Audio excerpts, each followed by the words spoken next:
je vais vous parler de la mode, la nourriture et le monument de Paris. Parlez-vous français? N'importe qui? Non?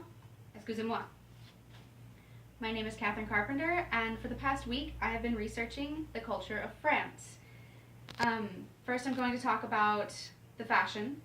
Second, I'm going to talk about the food. And then last, I'm going to talk about the landmarks. First, let me introduce you to Coco Chanel. Coco Chanel founded one of the most famous fashion houses in Paris. As a matter of fact, it's due to her fashion line that women no longer have to wear corsets. She favored the free-flowing dresses.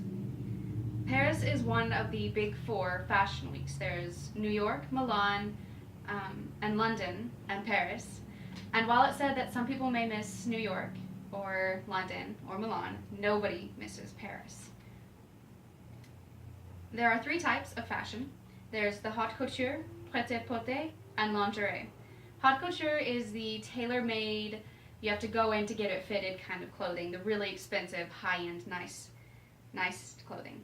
The prêt-à-porter is ready-to-wear clothes, so what we would buy in Walmart or the mall or something like that. And lingerie is bedroom clothes.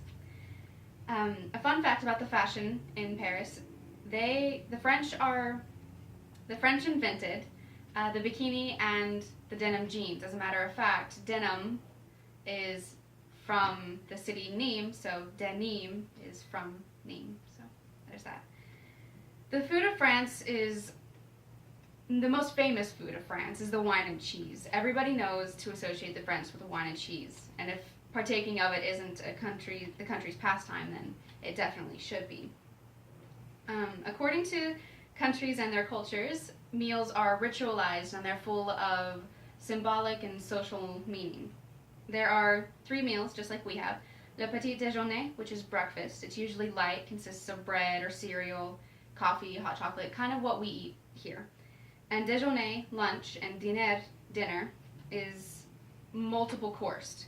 Normally there's at least three courses. There's l'entrée, the main dish, the first dish. Le plat, which would be the big, heavy sauce, duck or chicken, things like that. And then the last one would be the cheese or the dessert. These are just three of the main three courses. There's usually more and usually very detailed and hard to make and long preparation to make these foods. Two of the most famous French landmarks, in my opinion, are the Eiffel Tower and the Louvre Museum. The Eiffel Tower is 324 meters tall. It's 1,063 feet, and it weighs 10,100 tons. These numbers are according to the Telegraph newspaper. It is 1,665 steps to the top, but if you don't want to walk all the way to the top, you can pay 15 pounds to take the lift. It is said that Victor Lustig, a notorious con man, he sold the Eiffel Tower on two separate occasions for scrap metal. Of course, he never actually really sold it. He did get money, though. A fun fact about the Eiffel Tower, in the winter, or their winter, the cold weather, it shrinks 6 inches. The Louvre Museum was built in 1190 by Philippe Auguste during the Crusades. It was meant to protect a weak spot in a walled-off Paris so that intruders couldn't get in. In 1528, it was converted into a king's palace, and it was their palace for many, many years. In 1793, it was converted into the museum we know today, but there have been extensive renovations, like the pyramid in the front and the pyramid in the lobby underneath. In 1911, the most famous painting in the world, Mona Lisa, was stolen from the Louvre. It was retrieved 2 years later, but since then, they have increased their security significantly.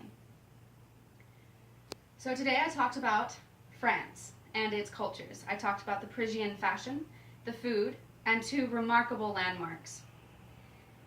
From dense wilderness to the packed cities, every inch of France is drenched in culture.